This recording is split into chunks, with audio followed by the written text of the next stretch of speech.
A-T. It's in the name. Welcome into the Helping Healing Humor podcast with Ben and Travis. On today's podcast, we are honored to have Faulkner University President Mitch Henry with us to talk a little bit about Leaders Connect 2023 and what leadership means to him. And we'll get right to that conversation right after these important messages. This episode of the Helping Healing Humor with Ben and Travis podcast is brought to you by Faulkner University's Leaders Connect Retreat 2023 on campus in Montgomery, Alabama on June 12th through the 15th. This year's focus is on helping your congregation thrive in a post-pandemic world. Your elders, deacons, preachers, and their wives, future leaders, and Bible class teachers are invited to be encouraged and encourage those who will lead our congregations in the future. You can get more information and register at www.faulkner.edu/leaders-connect-2023 or click on the link in the description of this episode. That's www.faulkner.edu/leaders-connect-2023. I'm Travis Creasy. That's All Pro Counselor Ben Hayes.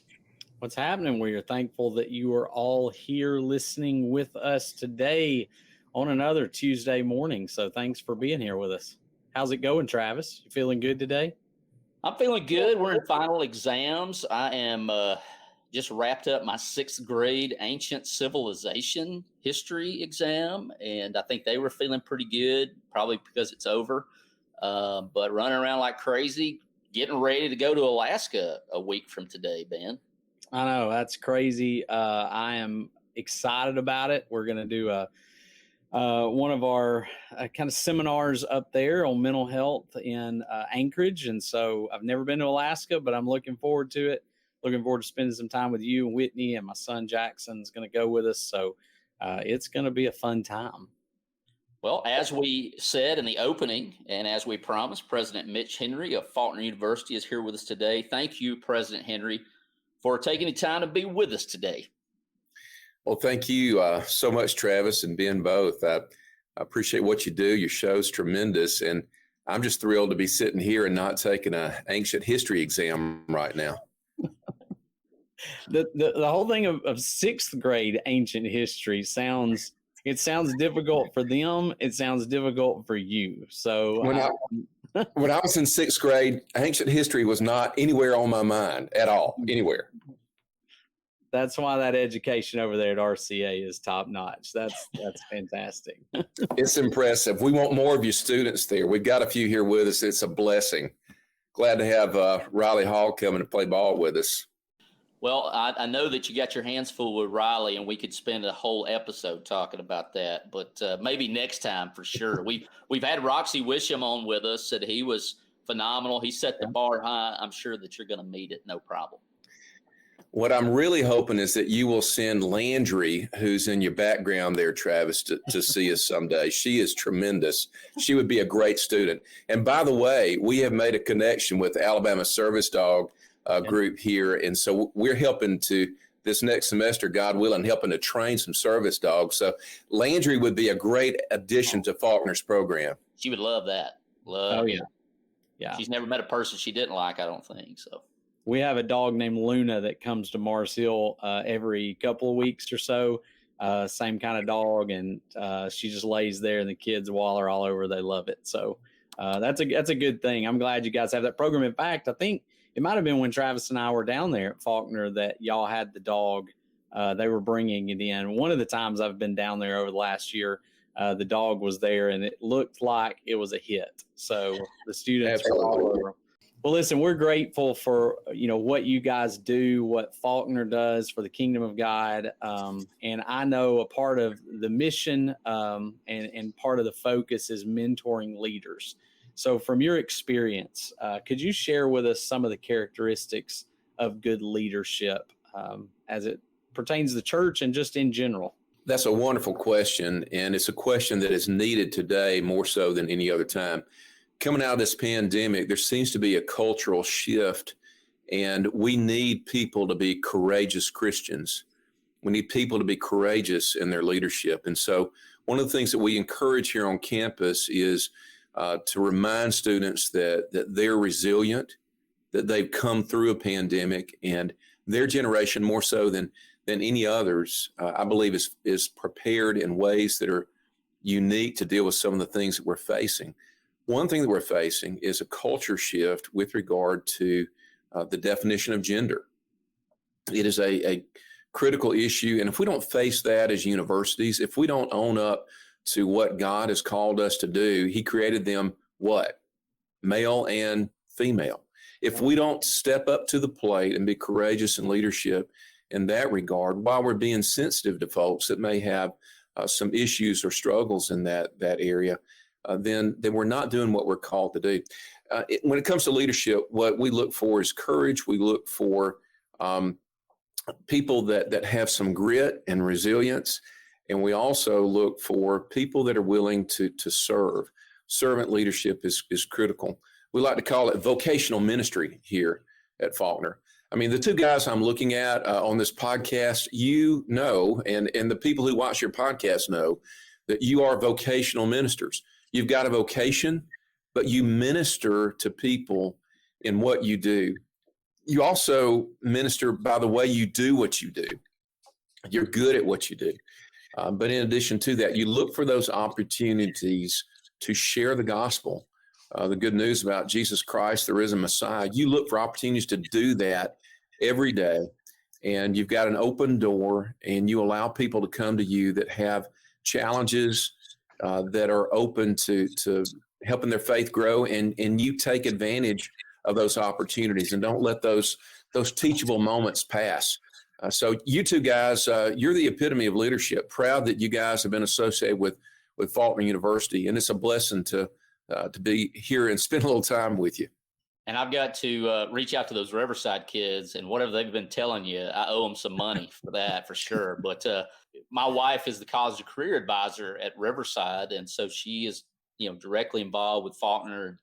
We mentioned kind of before we went on, Mr. Randolph and the great job he does, and all of your recruiters do. And we're just kind of blown away by their care.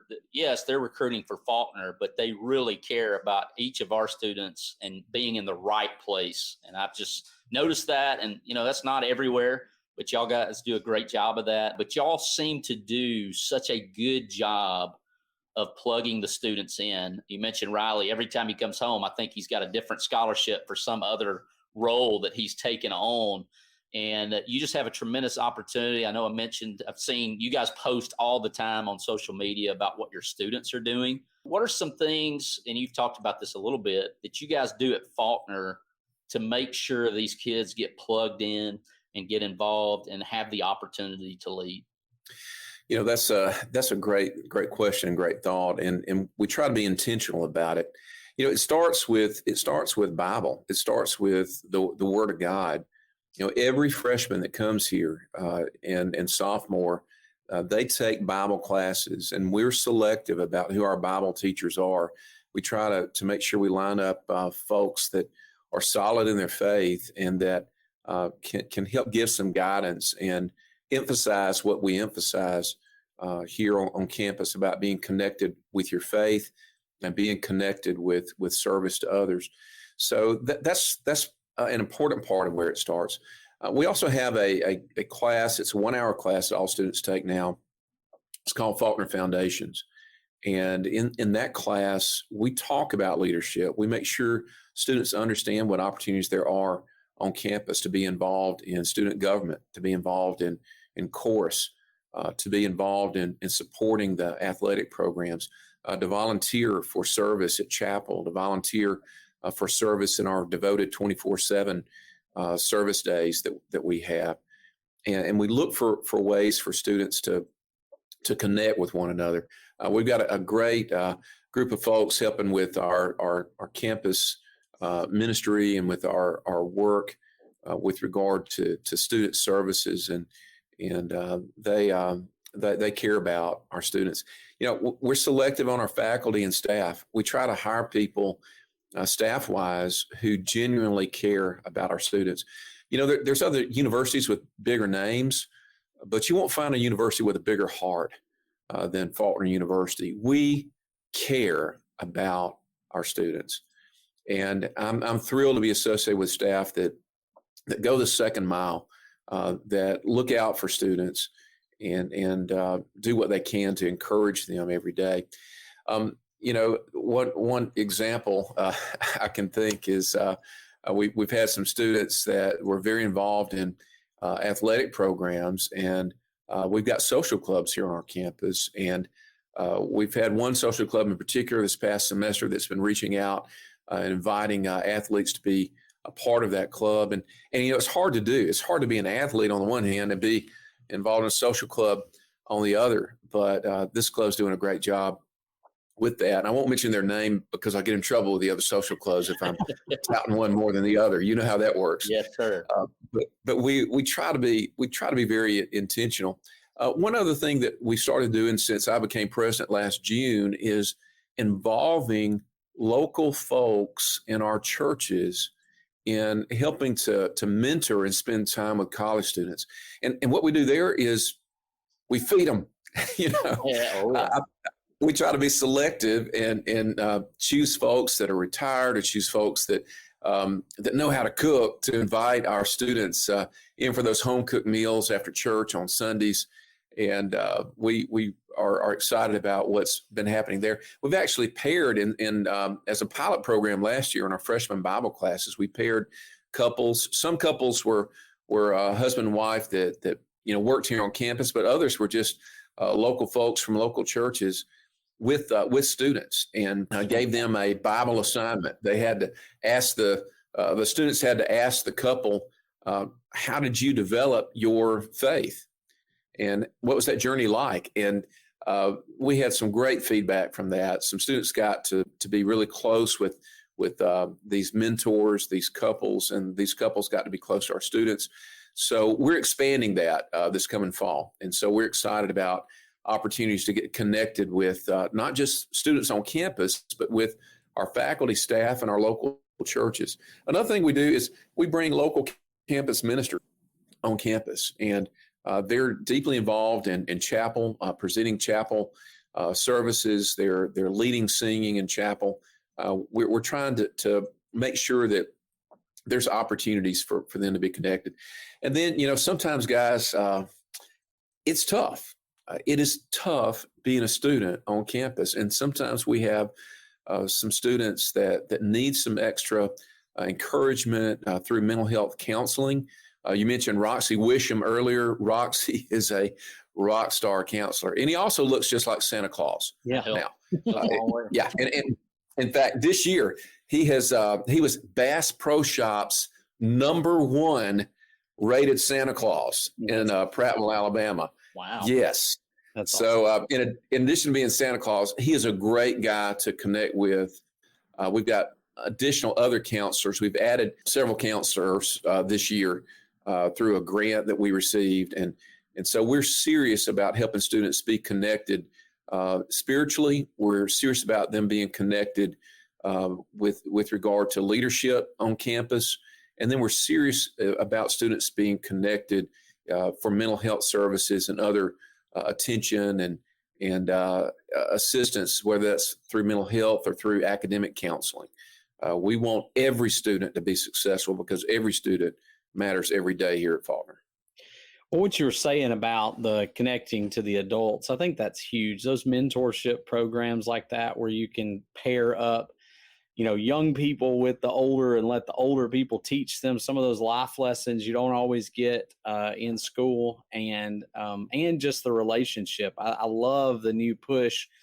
I've got a guy that goes to church with us that taught at Heritage for a little while, Michael Jackson, of all names. I know it always elicits a little bit of laughter, but Michael does a great job with generational ministry and with kind of presenting that to churches. I know Lonnie Jones does some stuff with that as well.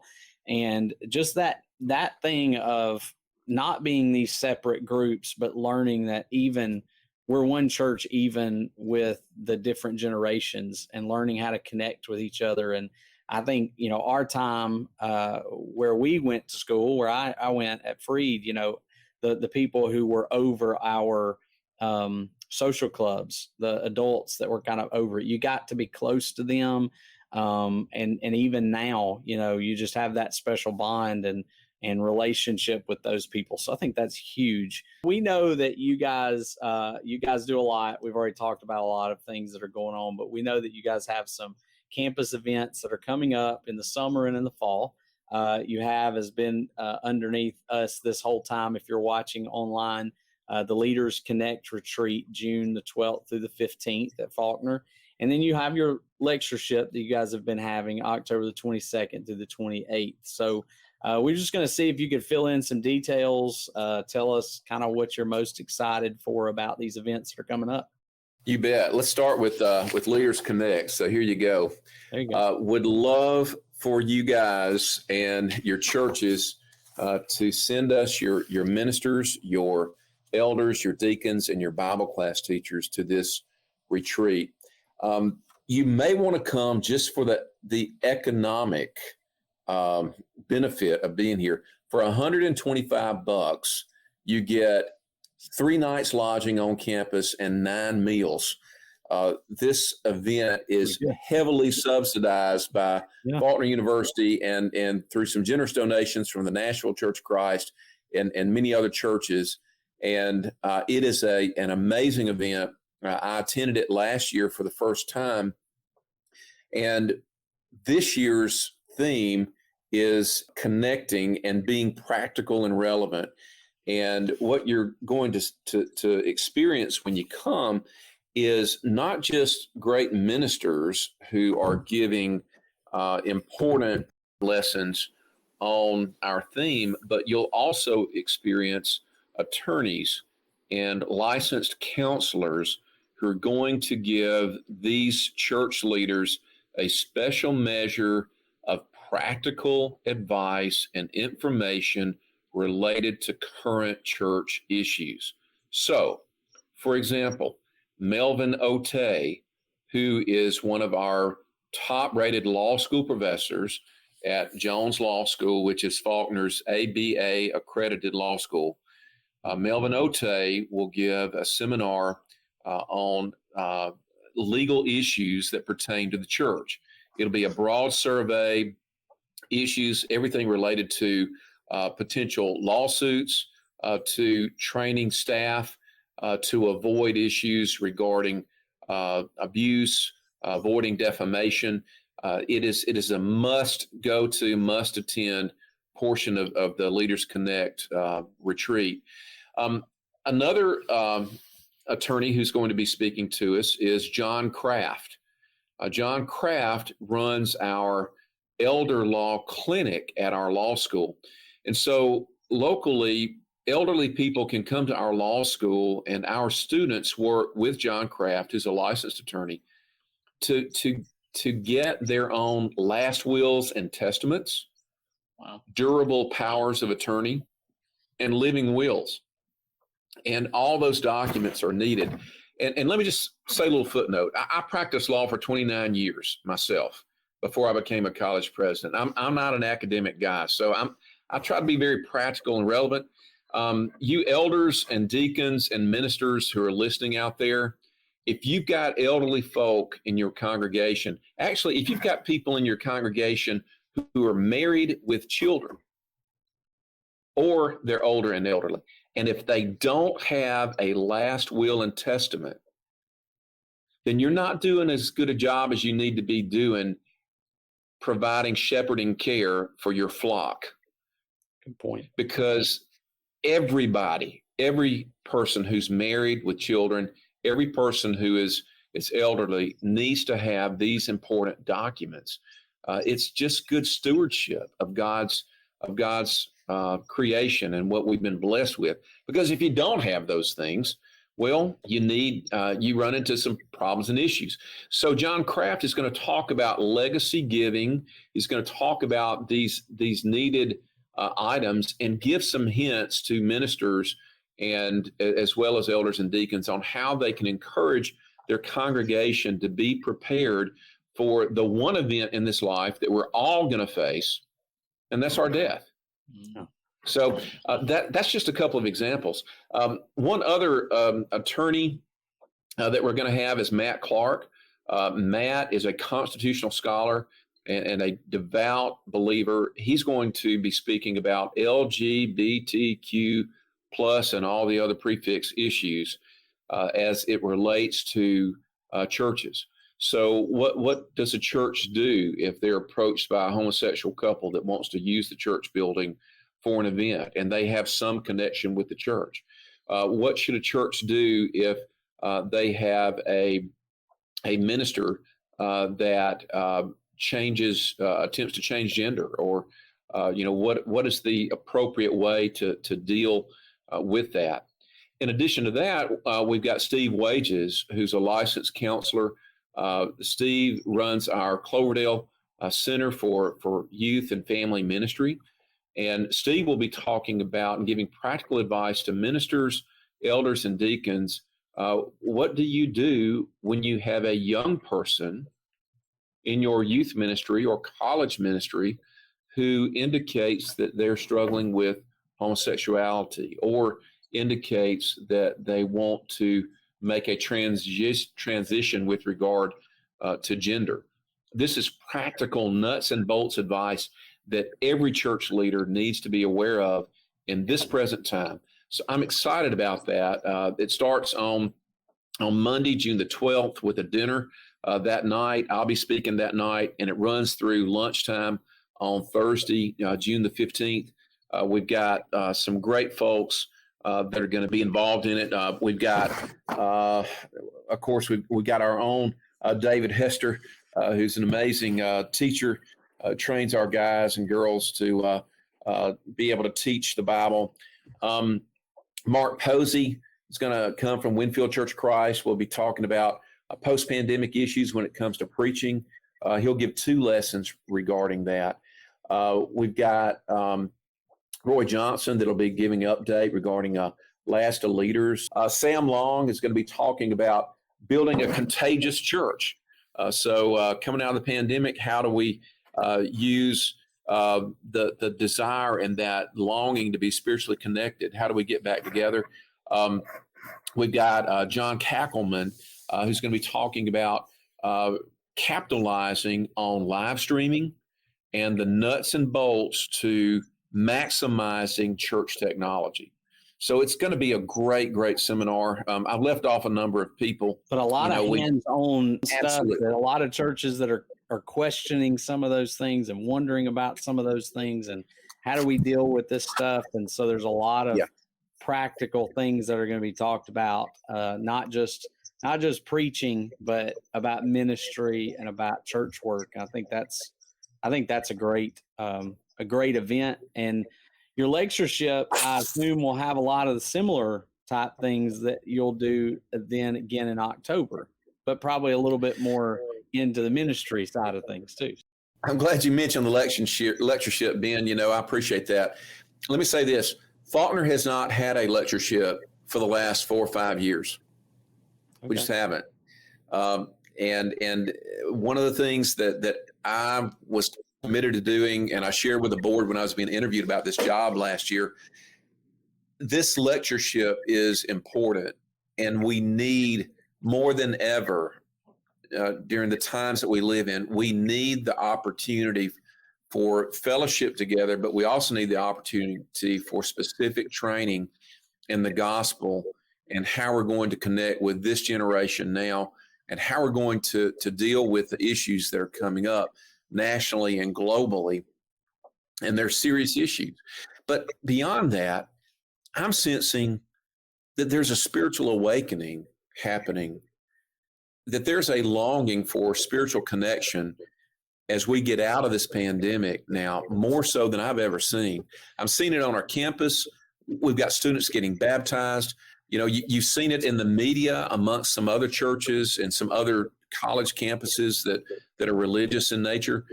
Guys, there's an opportunity for people to connect with the gospel and reconnect that way.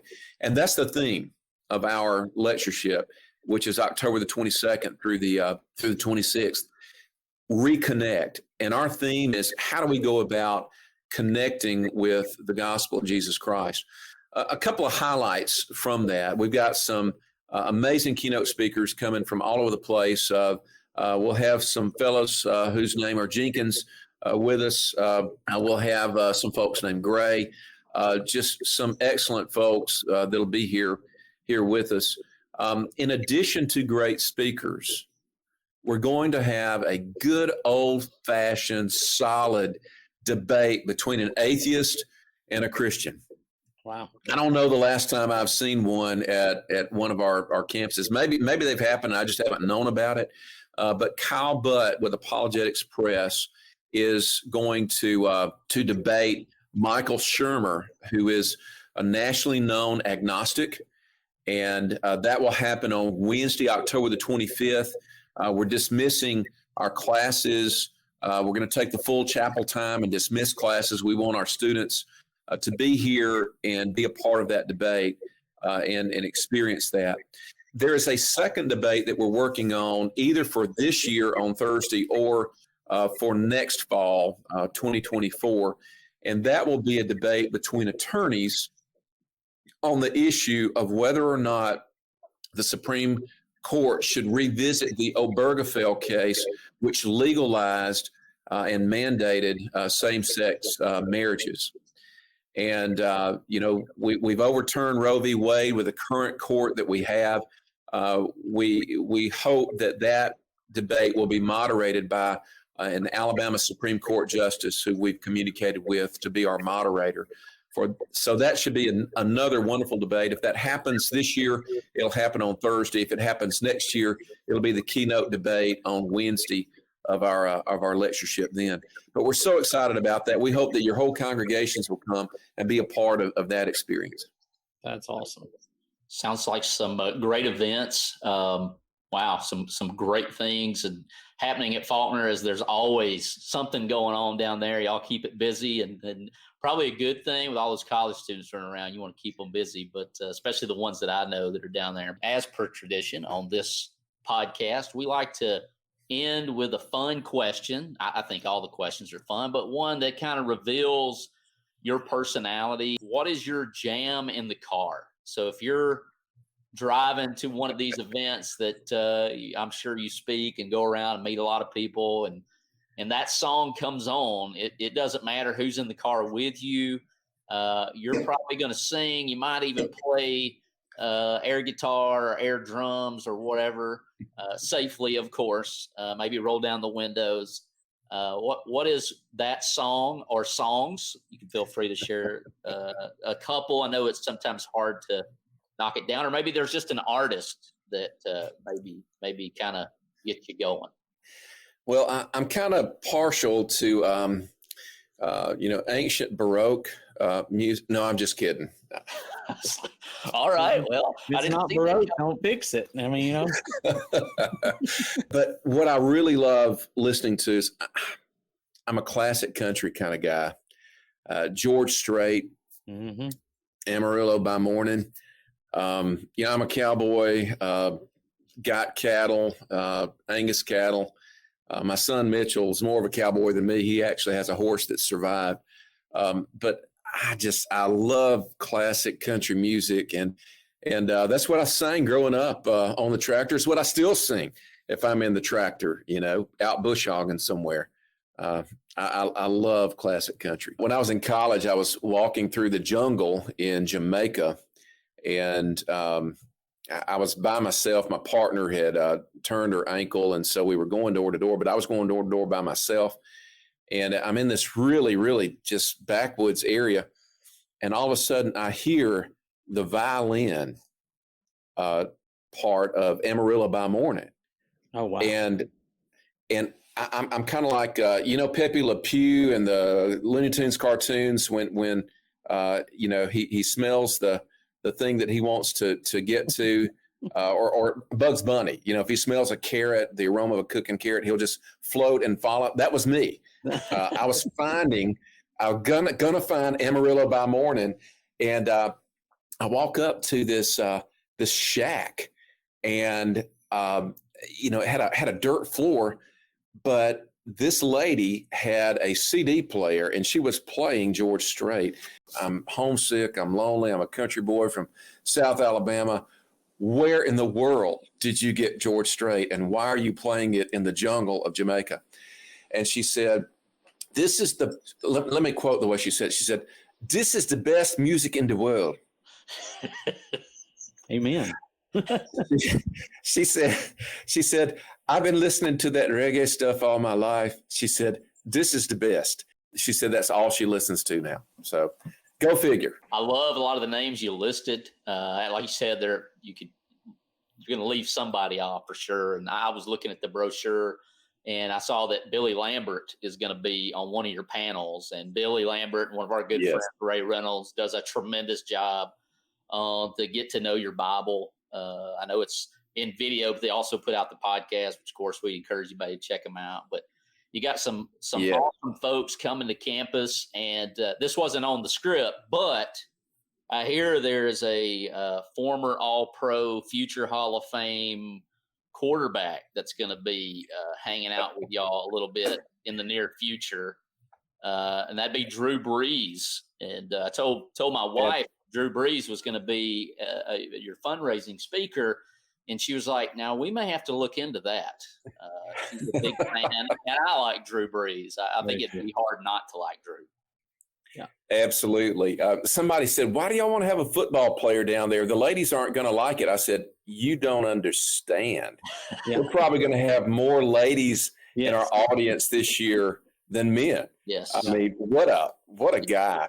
He is truly, nobody's perfect, but I'm telling you, Drew Brees is a believer. He is a person that has been an overcomer, and that is so consistent with our mission here at the university. I mean, the guy, won comeback player of the year. He had multiple career-ending injuries, and he had the grit and determination to come back from that. But also, he and his wife, their sweet family, they have donated millions of dollars to some very important charities and help New Orleans come back from the worst natural disaster in American history, from Hurricane Katrina. So we're thrilled to have Drew Brees here. It's a change from the politics that we've had generally for our benefit dinner speakers for a while. We're excited about Drew Brees coming here. And if you had a chance to get him, why wouldn't you get him? We're fortunate we had a chance to get him. I am so excited. Can't wait to get my picture made with him. Drew Brees will be here in October, October the 5th, Montgomery, Alabama, Thursday night, Faulkner benefit dinner. Would love for us to have the biggest crowd ever. It's a moving experience.